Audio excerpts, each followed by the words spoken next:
Welcome back to my annual Oscar series where I talk about all the Oscar categories except for the short film ones. I rank all the nominees per category according to who I think deserves to win the Oscar, then I make a prediction for each category for who I think will win that Oscar. Right now we're going to be talking about Best Makeup and Hairstyling, and the nominees are A Man Called Uva, Eva Von Bar and Love Larson, Star Trek Beyond, Joel Harlow and Richard Alonso, and Suicide Squad, Alessandro Bertolazzi, Giorgio Gregorini, and Christopher Nelson. Now, as usual, I'm kind of disappointed with this category because I just don't like how the Academy does not nominate 5 films for this Oscar. You know, all the other categories have at least 5 nominees in them, and you know, I feel like a lot of films that do use good makeup, especially genre films like horror movies, they usually get the shaft here because they're just, you know, there isn't any room for them to compete. But given this list of nominees, they're all solid in terms of makeup, but this is honestly kind of a boring list this year.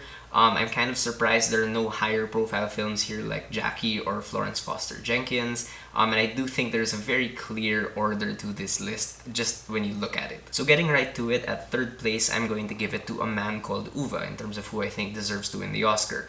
There's really only one notable makeup effect in A Man Called Uva, but it is extremely impressive to give credit where credit is due.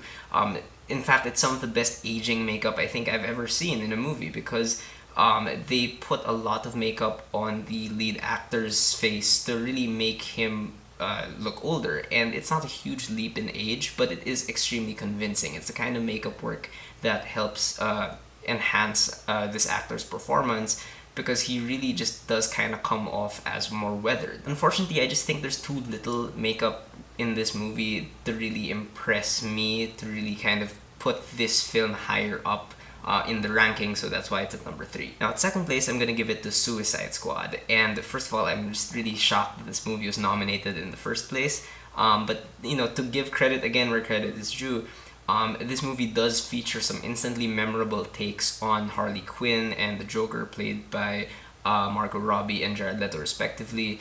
To their credit, like you know, these looks have been cosplayed like so many times since Suicide Squad came out. But I think the best makeup effects by far in Suicide Squad are for Killer Croc and El Diablo because these makeup effects really add to their characters as well. Killer Croc is supposed to be really fearsome, and there is really no flaw in his makeup to make it look like he has like the skin condition. And then El Diablo is just covered in tattoos, which really reflects how he used to live a life of crime and being a villain, and he's trying to distance himself away from that, but of course he can't because it's permanently grafted onto his face. The thing that holds back Suicide Squad from being really Oscar-worthy in my opinion is actually the Joker, because I think they went overboard with his tattoos. I just did not buy that this version of the Joker would tattoo the word damaged on his forehead. Like, it feels like it's trying to be too edgy. And at first place, the film that I think deserves to win the Best Makeup and Hairstyling Oscar this year is clearly Star Trek Beyond. They do great work again in this movie on Spock and Keenser. There's lots of flawless makeup as well on Sofia Boutella's character, Jayla, who, you know, I don't know what race of alien she is, but just looking at her, you believe that she is of an alien race. But where the makeup gets really impressive in Star Trek Beyond is number 1 with the character of Krall, played by Idris Elba, because throughout the film his look kind of changes, and the way they play with the makeup is really believable, and you believe that this character has gone through a lot and that the transformation is not only gradual but it's also painful for the character. But probably my favorite makeup effect in Star Trek Beyond is for that one Enterprise crew member whose hair is like a crab and it opens up, and what's so impressive is that, you know, it's like this mix of animatronics and makeup, and they actually use her hair for a plot point in the movie, so I thought that was really, really cool. And in terms of who I think will win this Oscar, I think it's easily going to go to Star Trek Beyond, simply because A Man Called Uva is too foreign for the Academy.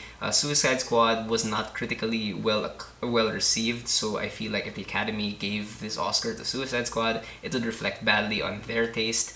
And you know, Star Trek Beyond will probably win because Star Trek 2009 won this Oscar back in the day, so it just makes sense. Alright, so those are my thoughts on the Best Makeup and Hairstyling category for this year. What do you guys think of the nominees? Who do you think will win? Who do you think should win? Whatever you think, whether you agree with me or not, please leave me a comment. Let's have a conversation.